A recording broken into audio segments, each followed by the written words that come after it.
Good evening. Welcome to part 2 of the study of Esther. For those of you that weren't here last week, the video of this class is on YouTube. The outlines are here. If you missed last week, we can have access to the outline. We'll make it available to whoever needs it. But tonight we're going to begin on what I would call page 2, which is chapter 1. So if you want some of the fill-in of the historical context and some of the things that prepare us to understand the book of Esther, you might want to revisit that video after this evening just to kind of get caught up, because I may make reference to some of that. And if you weren't here, I'm not going to take the time to reiterate maybe some of those particular points, but you'll have the outline if you need to refer to it. Also, it has... I've been offered the next quarter, so we don't have to slow down. We don't have to speed up for this class. Trying to fit everything into 4 weeks was going to be a bird's eye view, an introduction with a few major points, and now we can take our time and spend 4 or 5 weeks in each book because now we have 17 weeks. So I'm going to do Ezra and Nehemiah after this, which is the context of what we're doing right now. The class... Last week we introduced that this book falls between chapter 6 and chapter 7 of Ezra. So now once we finish this book, then we'll go back and look at Ezra and Nehemiah from the Israel side of it. And this is more like the Medo-Persian side of it. And so we'll get to see what's happening at the same time in 2 different places over the course of these remaining 3 weeks of this quarter and then ultimately into that next quarter. So keep that in mind. Go ahead and start reading Ezra and Nehemiah, and that'll follow this class in about 3 or 4 weeks. Tonight we're going to look at what potentially could be chapter 1 and chapter 2. So for those that just came in, we have an outline. We're on page 2. We're going to start looking at chapter 1. What I've done with the outline is kind of outline in paragraph form certain context. And what I'll probably do, now that we can slow down a little bit, is read the entire text, at least of Esther, and we'll see how that works for Ezra and Nehemiah, because those books have a length about them also. So tonight, I'm reading from the New King James. We're going to read chapter 1, and we'll read in those sections that you see in the outline. The sections are broke down tonight, verse 1 through 4, 5 through 8, 9 through 12, 13 through 15, 16 through 20 kind of finishes a context, and then 21, verse 21 and 22 kind of begin a new context, but it shows up in chapter 1. So if we have a good timing stopping point, we might stop at verse 20, and then we'll look at 21, 22 next week with chapter 2. It's almost like a transitional chapter for the next week. But we'll see how far we get. So what I want to do is I want to read the section, kind of give you some highlights of what it's about, what I understand it to say, and then we'll move on with any questions you might have, and then we'll move on to the next section. And let's just see how it starts to flow. If we need to spend more time in a particular section, you tell me, because I'm going to go through at an introductory pace, but if we need to dig deeper into certain parts, then let's do that. Because now we know we have that flexibility of time. I want to thank the elders for giving me that opportunity to spread this out a little bit so that we can honestly cover the material. So Esther chapter 1, verses 1 through 6. And I'm reading from the New King James. Now it came to pass in the days of Ahasuerus, this was the Ahasuerus who reigned over 127 provinces from India to Ethiopia. In those days, when King Ahasuerus sat on the throne of his kingdom, which was in Shushan the citadel, that is the 3rd year of his reign, he made a feast for all of his officials and servants, the powers of Persia and Media, the nobles, the princes of the provinces, being before him, when he showed the riches of his glorious kingdom and the splendor of his excellent majesty for many days, 180 days in all. So here's how the book of Esther opens. King Ahasuerus, we talked a little bit about it last week. This is probably, and most likely, King Xerxes. who reigned from 486 BC to 465 BC. So this is 3 years into his reign, so we're looking at about 483. 483, so 3 years into his reign, he throws this extravagant event where he invites the princes and the governors and all the officials from all the 127 provinces for a 180-day event. Now, we can look at this a couple different ways. Did the event singularly last 180 days, or was it left open and people were coming and going? What do you think? Anybody that studied the book, do you have an opinion on that? I don't know that we know specifically, but we have some historians that seem to suggest how it was happening and why it was happening.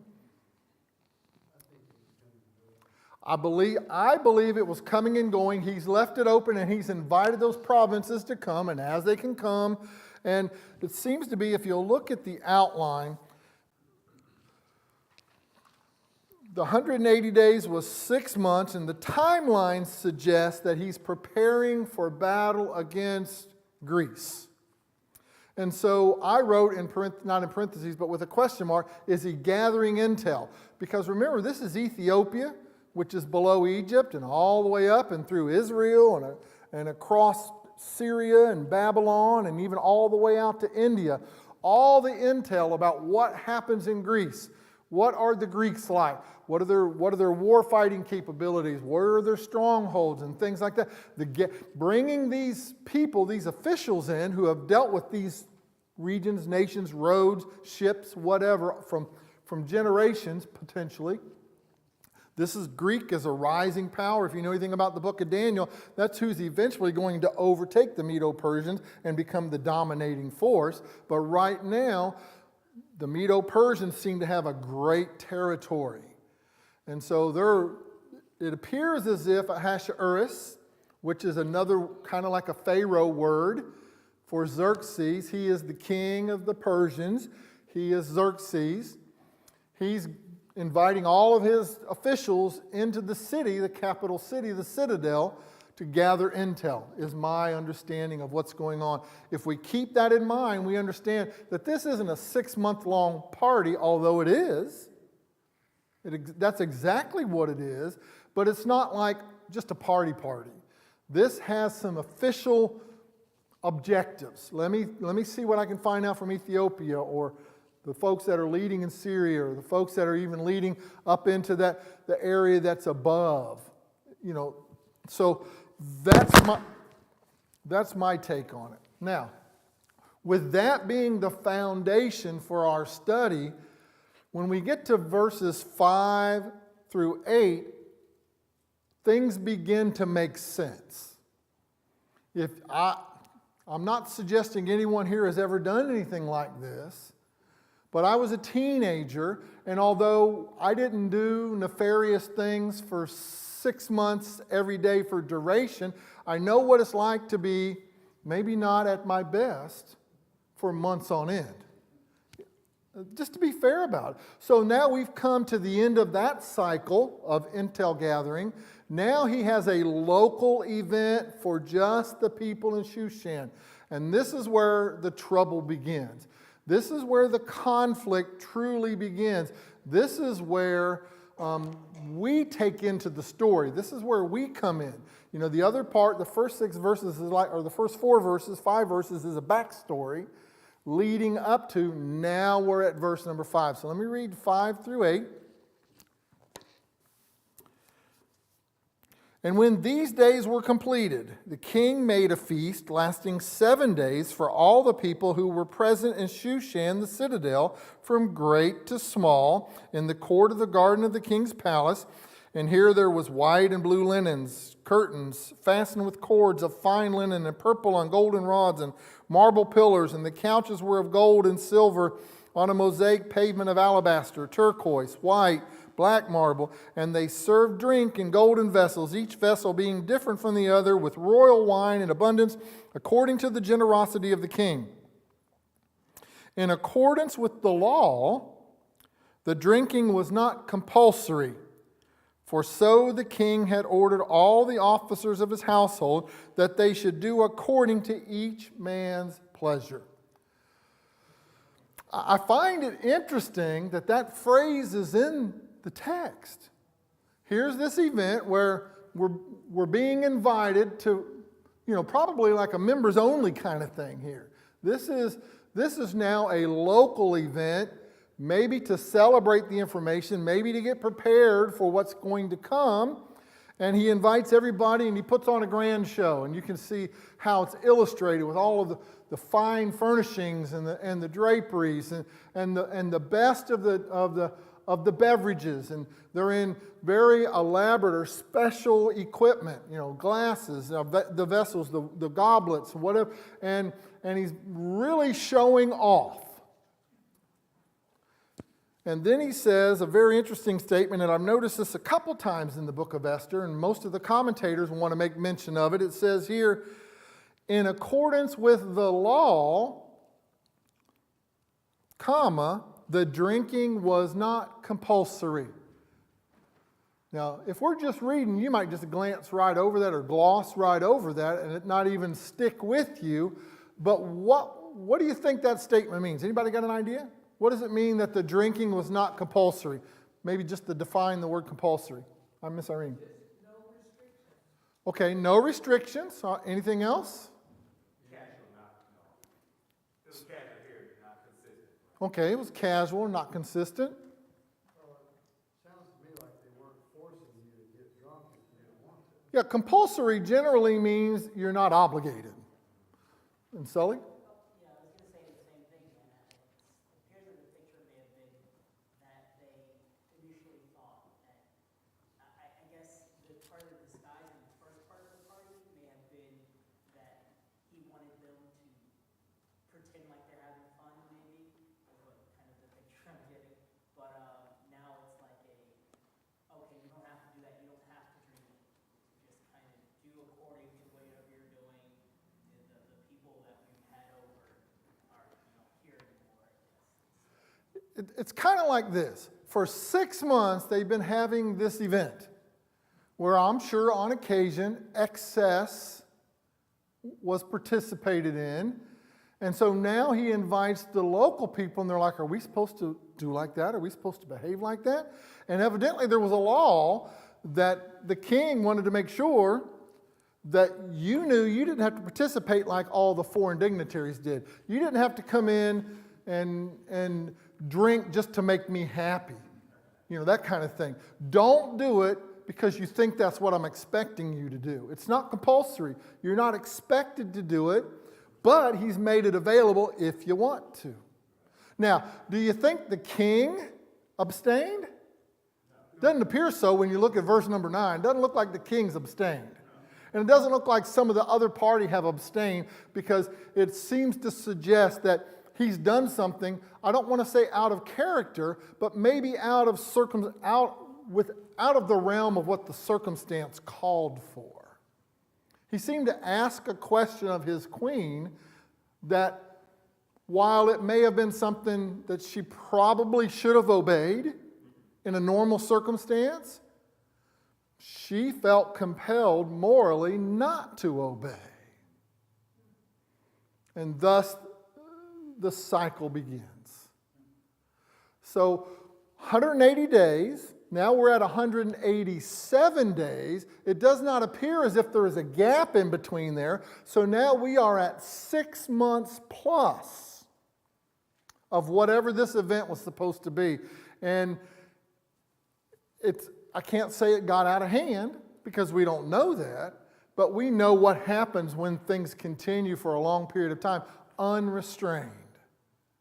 And that's the picture I want you to have in your mind, that this appeared to be an unrestrained, there was no filter from this point on. Miss Irene. My version says that he sent for her. We're not there yet. Okay, I haven't read that part yet. wearing her royal crown in order to display her beauty. But we haven't read that part Okay. yet. Yeah, no, that's okay. That's okay. I don't want you to get too far ahead. I want us all to go there together. Anybody else? Want to stay with where we're at through verse 8? Okay, now we're going to read verse 9 through 12, and then we'll let Miss Irene make her comment. Let's read it together. Verse 9 through 12. After the council of it's not compulsory, and everyone did according to what his pleasure was, you get to do kind of what you want as long as it's not against the law. Queen Vashti also made a feast for the women in the royal palace, which belonged to King Ahasuerus. And so at the same time there's this event going on, there appears to be a parallel event for the women. Then on the 7th day, that's that 187th day, when the heart of the king was merry with wine, he commanded Mahuma, Biztha, Harbona, Bigtha, Abagtha, Zethar, and Carcass. And I'll just stop right there. When I was going to the school of preaching, if there was a word you couldn't pronounce when you're reading out loud, just say wheelbarrow, because that's a whole lot of letters to try and carry in one place. This is just a wheelbarrow word. So some of those words become wheelbarrow words. They're there for historical accuracy, generally speaking. These were the 7 eunuchs who served in the presence of the king, and they were ordered basically to bring Queen Vashti before the king, wearing her royal crown in order to show her beauty to the people and the officials, for she was beautiful to behold.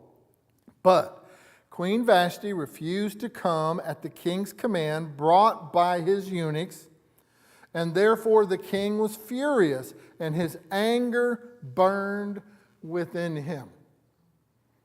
Emotions are high. Revelry is high. And now Miss Irene's going to offer her comments about this context. No, I have a question. Yes, ma'am. Okay. He asked that she be brought before him, wearing her royal crown in order to display her beauty to the people and nobles, for she was lovely to look at. How do you think that he expected her to be dressed? This is a PG class. So if we leave it at that, then you fill in the blanks, whatever suits you. The king knew exactly what he was doing. And the queen knew exactly what he was asking. And therefore, she said no. Did she have a right to say no? Why? Because he's the king. Now, was it a moral? Did she do it for morality, or did she do it because she just didn't want to go? We don't know. We don't know if it was a moral issue or a defiant issue. You know, wives' prerogative. I'm not going out there because I know what's going on.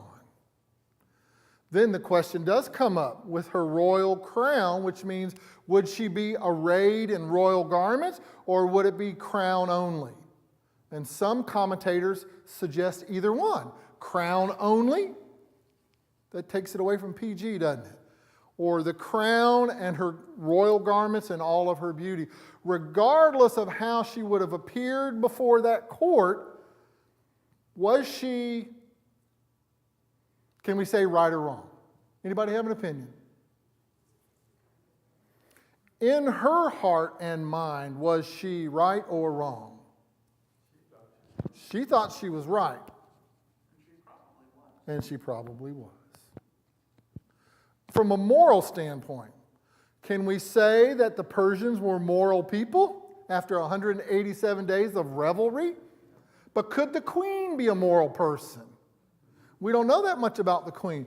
This is about the context of the queen. We're going to see some references or some things being alluded to the circumstance surrounding what's going to happen to the queen later on in a few more chapters. But right now, we see her having an event for the women while this is going on over here, and she's invited to come over here, and she chooses not to go. Yes, sir? Well, it's saying that she was hosting a separate party for the woman makes me think maybe the woman might have not been allowed at the main party. Yeah. Or at least might not have been comfortable there, either one. Yeah. After 180-something days. Very, very possible. Jim?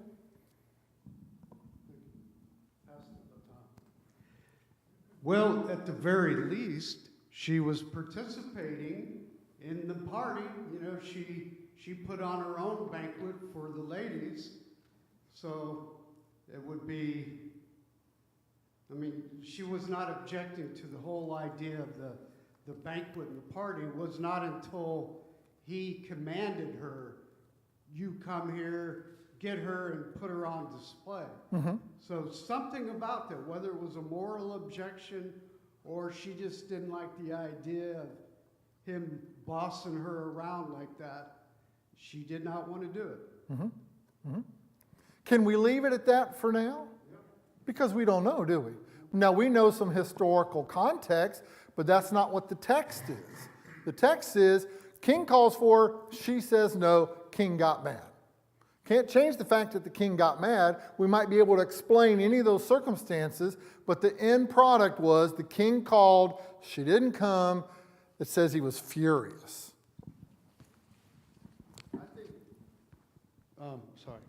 I think there's a lot of ways we could speculate about whether she was right or wrong. And I don't like whether speculating. he was right or wrong, but I think ultimately we're going to see in the story that God used this event to bring his lady into the picture. Don't get too far ahead of me. I know, but that's kind of Because where we're it's gonna laying the go. foundation of a way to think about this Yeah. book. To me, that's the exciting part of this is God uses circumstances, whether they're good or evil. Don't get too far ahead of me. Sometimes he uses evil to do, you know, somebody's going to be evil. He's like, okay, I'll let you be evil, but I'm going to use that for good. And I think that's going to be cool as this story unveils. If the book was written by Mordecai, which in our introduction we suggested that probably he had access to all the documents he needed to make this a legitimate history story. He's put things in and he's left things out for a purpose. If it's inspired, and we have to believe that it is because it's in the text of the Holy Scriptures, it's been preserved, it's inspired. What we have is enough to learn the lesson. And that's always my point in reading the Bible. We can speculate, we can say this, that, or the other, and it makes for fun conversation, but don't let that become the way you have to believe. The king called for the queen said no, king got mad. For the history of the story, because we're going to see how the king responds, whether he's right or he's wrong, he seeks counsel and they give him advice, and he yields to the advice, right or wrong, he's the king. So when we're looking at the story, we're still setting the foundation for a king that says, according to the law, you can drink. According to the law, and we'll read this in just a moment, according to the law, this ought to be what we do. That's why I think it's important to know that in verse 7? Verse 8, according to the law. George Robin has a comment. Robin. Well, I think it was more than just the king making that command, which would have overridden everything. But women had no rights. Didn't matter if she was queen or what. She had no rights under her husband's guidance. And so Don't get too far ahead of me. No, I'm not. I'm just saying if she was allowed to get away with this, then the king's followers would question. Sounds like you've talked to his advisors. Because that's in the text, isn't it? We're going to read that in just a few minutes. That's exactly the text. So when you see foreshadowing, or when you see, and I want you to think about this when you're reading the book of Esther, how many times do we hear or visualize the providence of God? There's enough in the text for us to, many times, to satisfy our curiosity. And what we don't know, we just don't know.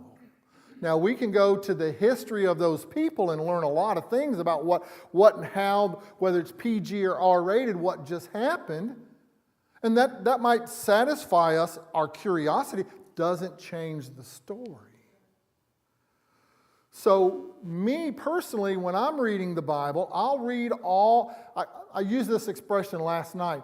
I eat the meat and I spit out the bones. I'll read everything, and if it allows me a moment of clarity in reading the text, I'll hang on to it.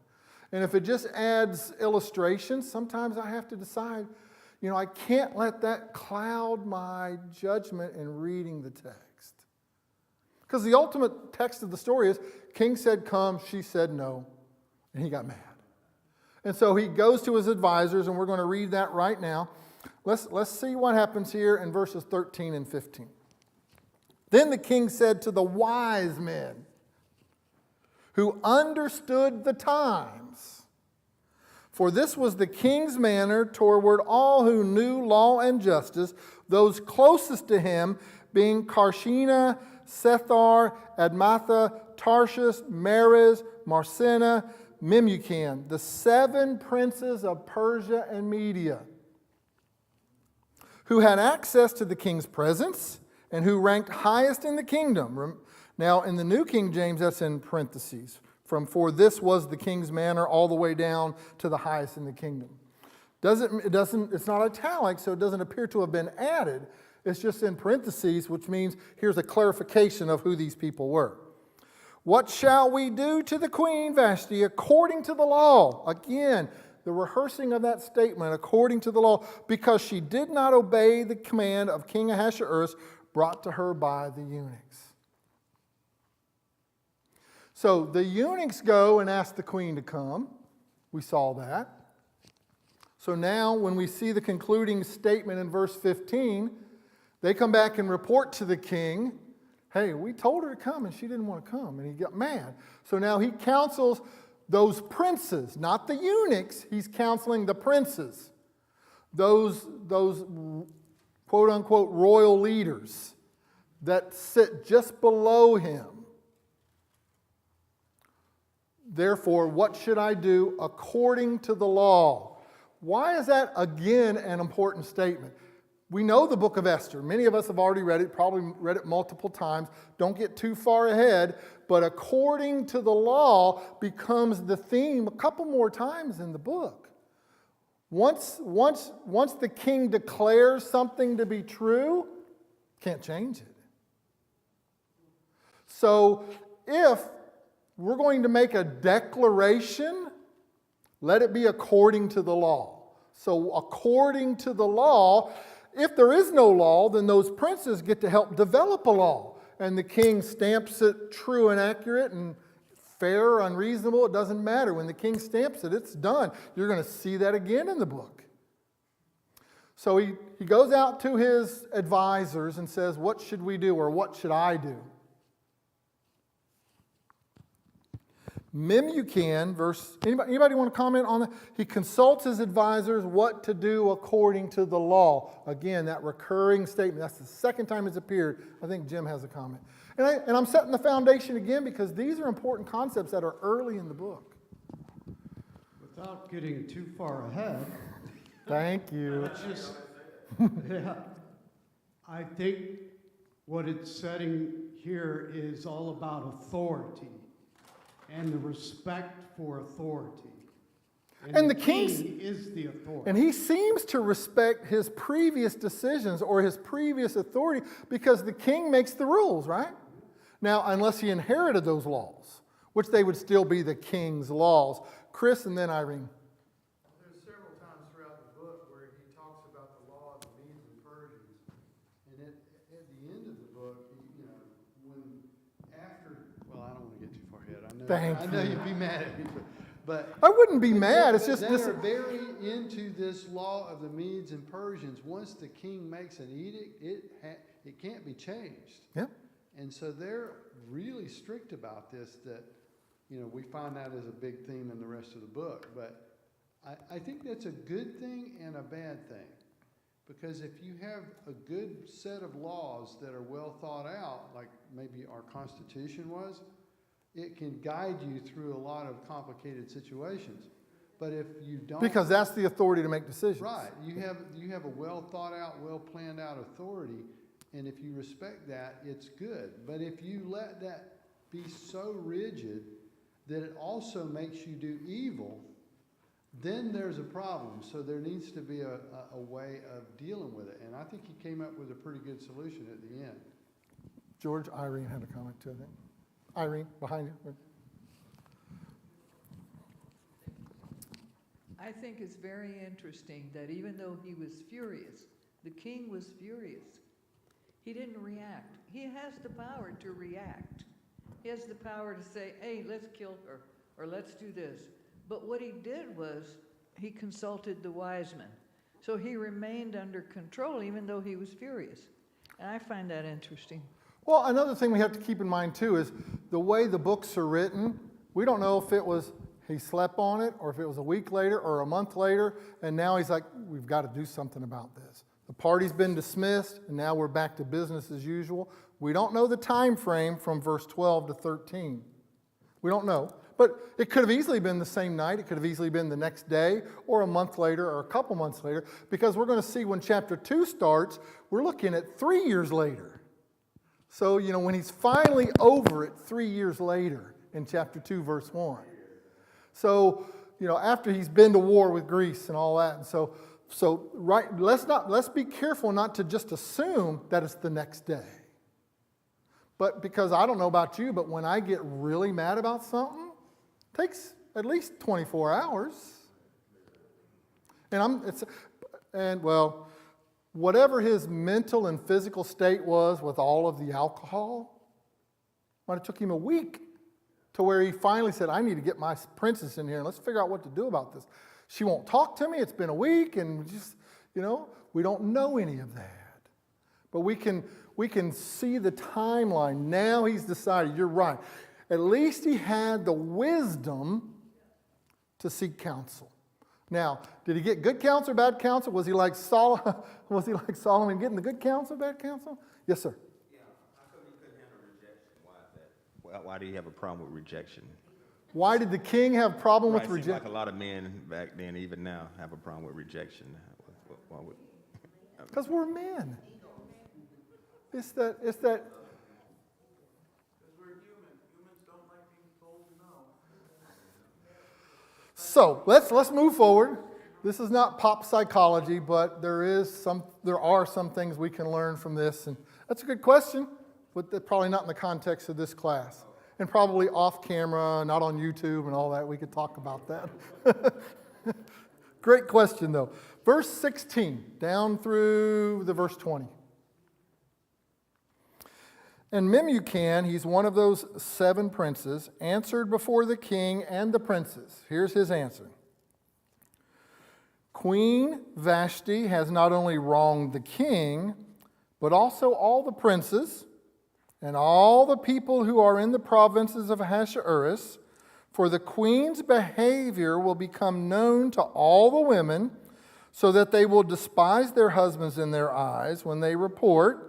King Ahasuerus commanded Queen Vashti to be brought in before him, but she did not come. This very day the noble ladies of Persia and Media will say to all the king's officials that they have heard of the behavior of the queen. Thus they will be excessive contempt and wrath.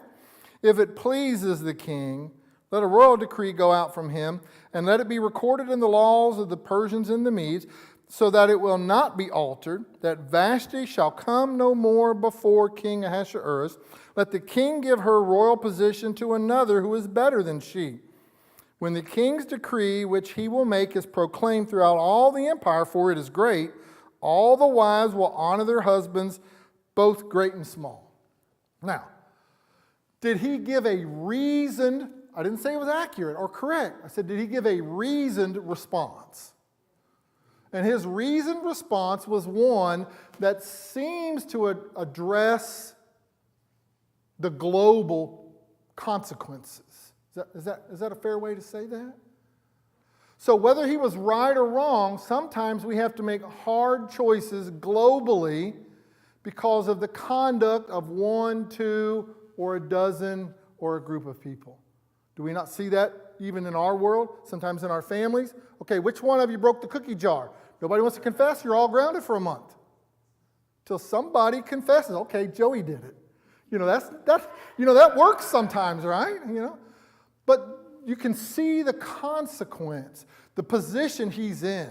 If he doesn't do something, at least according to his prince, the council, at least according to the council, they felt like he needed to do something. Now, here's where the prince gets to, the council gets to interject potentially a global consequence for maybe something they're experiencing in one of their regions. You know, we've already seen this little bit of an unrest over here or over here. If we make the queen the scapegoat for all of this, then that'll settle all these little village issues too. We don't know that. Anybody have a problem with the response? We may not understand it completely. We may not agree with it, maybe wholly. The queen did not respond to the king according to his, what he thought was appropriate. George, did you have a comment? Back in verse 13, in the NIV anyway, it says that he spoke with the wise men who understood the times. So apparently he expected more than just a legal ruling from them. He wanted to know what would be wise with regard to his culture. Okay, yeah, that's a great point. Yeah, this was according to the times. What's going on in our world, not what's going on in another country, even though he had 127 provinces, which is a great expanse of land. Sully. I forgot what I was going to say. Sorry. Okay, so we've got the response, we've got the suggestion. It appears as if from verse 21 through 22, the king seems to be okay with this. So let's read that, and then maybe we'll introduce chapter 2 in the next 7 or 8 minutes. But we'll look at this chapter in particular tonight, and then we'll move. And the reply pleased the king and the princes, and the king did according to the word of Memucan. Then he sent letters to all the king's provinces, to each province in its own script, to every people in their own language, that each man should be the master in his own house, and even speak in the language of his own people. Now the last phrase, I'm going to confess to you, I don't know what that last phrase means. It just doesn't make sense to me. So let me read it to you again. He's going to offer a decree, everyone in his own script, to every people in their own language, that each man should be the master in his own house and speak in the language of his own people. So the idea being there that everybody in all 127 provinces is going to know what the king decided about the queen. Because just like any bad news, good news travels by snail, right? Bad news travels by the swiftest horse, right? So however much time has elapsed, if he doesn't do something quickly, immediately, it's going to influence, like leaven, the entire kingdom. So let's make this, let's get it out to everybody in their own language. So 127 provinces, anybody want to take a guess how many languages that is? How many different peoples, cultures that is? So we're talking about, like George's comment was, in the manner of the times, every culture has a different time. So was it the custom and tradition for the Medes for their wives to be in subjection? Or is he imposing his will on cultures that even respond differently to that? That's my suggestion, my observation. So you're all going to behave the way I do. I mean, these people were all, wives are going to be into subjection. They're going to obey their husbands as masters, and that's the way it's going to be, stamped by the king. Now, if your culture did not abide by that, you might be next. Because now the decree of the king is there. Whatever it was like before, this is the way it's going to be now. So I think that might help answer, the observation George made about, was this a cultural thing locally in the Medo-Persians? It might have been, but now it's globally, at least across all the provinces. Which is it an overreaction? He's in charge of all those provinces. He's got to maintain the order, the peace. Well, us Americans have a real problem with authority. of every kind. The idea that a king could tell us how that we're supposed to carry out our business, we don't like that. Whether it's with relationships with our wives or our neighbors or, you know, all of these other things. Americans are very independent minded. And so we bow up at the idea of being commanded that this is a new law that needs to be enforced. But this is the way it has been on the planet until 200 years ago when our republic was established. And we've actually seen a lot of problems in our republic that come from people not respecting authority for a lot of reasons. I mean, we have riots all the time because of things like that. So I think it's good for us to say, to look at a culture that still understood, whether you agree with this particular edict or not, that they valued law and order very much and were willing to sit down and think about it before they made a proclamation. And I think that was a good thing, you know, in a general way. Right or wrong. Right. Yeah. I'm not saying And this that's the particular point I'm thing trying to with make also. Vashti was oh so right or wrong, but I think the concept that we're going to have a king who's going to take leadership and he sees a problem and he's going to do it and he's going to try to make it fit the whole nation so that they can all move forward. That seemed to be the mindset that they used on a lot of different legal matters throughout this book. Mm-hmm. And Jim had a comment too, George. I think there's a universal truth here at the same time, in that a society in this kind of a system must maintain order to eliminate chaos. And you've seen that throughout history. Once you start making concessions, then the order, the social order, can break down. So I think this is very much a universal truth throughout all of history. Now, the problem is when man is the one at the head of that social construct, the ultimate authority, because man can be, you know, sinful, can make bad decisions, and so forth. You mean humankind, not Hu- men. Human. Yeah, okay. Human, yes. And, yeah, and just one I final just didn't want the thought on ladies that. to think that you were singling out yourself. No, I meant man as in humankind. Yes. Mankind, yeah. All right, George. Just one final thought to go with that. Now think about that in terms of God as the ultimate authority and the law. Yes, sir. Could I just say that the king got himself into a gigantic pickle because he didn't follow a principle that's really been truth since the book of Genesis, which is that husbands should love their wives. He totally blew it. Respect, And he, honor. and he put himself in a situation that's pretty impossible, really. And sometimes out of regret or out of just bad choices we make, we react or overreact. And I think that's this case.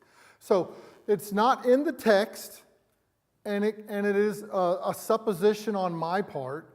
But when chapter 2 opens up, it appears as if it's a number of years later, because you'll see the context of this happening within just a few months and a year, that according to world history, Xerxes, between his exile of Vashti and the appointment of Esther, or this plan in chapter 2, is about 3 years. And during that time, world history says that that's the time that Xerxes invaded Greece and lost horribly and came back morally, I say morally, defeated and physically spent. And that's when chapter 2 opens up. So, is this a consequence? And this is just my supposition, because if you know, sometimes we don't see it here, and I told you I don't like to suppose a lot. But after his wrath had subsided, I think he was humbled in battle. And was that God's judgment on his rash decision? Could be. Because he had the armies. He was able to win. Previous battles he would win. This one he didn't win. And he lost horribly, according to world history. So, again, you want to offer a comment on that? And the only reason I offer this is because we had 3 minutes left. So I'll let you argue for 3 minutes, and then you'll forget about it by next week. So we can talk. I mean, it could be some kind of judgment for this, but there's a whole nation full of things going on. And Daniel actually received an angel that came to him and gave him vision. You know, had visions from God. Angel came to him and explained some of those things. And we see from Daniel that there were princes of the Medes and Persians in the spiritual realm. There were spiritual forces that were coming and going, and angels that were battling over these very things. And to me, that's the fascinating part. That we see this is the earthly side of the story, but there was a whole heavenly battle going on all around this stuff that we see a glimpse of in the book of Daniel. And I think that we need to remember that when we deal with these subjects, because it, to me, is fascinating how God is dealing in the spiritual realm with these. Next week, chapter 2. Next week, I'll have the outline for the next section, which is chapters 3 and 4. So if you want to go ahead and read ahead, read at least through chapter 4. If you haven't already read the book, maybe read it again. Chapter 2, 3, and 4. You have the outline for chapter 2 already. I'll give you the outline for 3 and 4 next week. Let's pray together. Father, we thank you for the time you've given us on a Wednesday night to open up your word and to consider those things from an earthly perspective, knowing full well that we don't understand your ways. And Father, what you've given us in the text should remind us, should encourage us, should help us maybe even to make some decisions in our own lives and in our own realm of the world. Father, we see good choices and bad choices all through the Bible. And you've helped us try to understand those as we see what would happen next. And so, Father, we look to the book of Esther for what would happen next. Why do these things happen? What's in my world that's going to change maybe tomorrow or next week or next month? Father, I pray that I'm always within your grace so that as I walk day by day, I might see you in the things that are happening and give you all the praise, the honor, and the glory, for you are holy. In Jesus' name, amen. Thank you all. You've been a good class.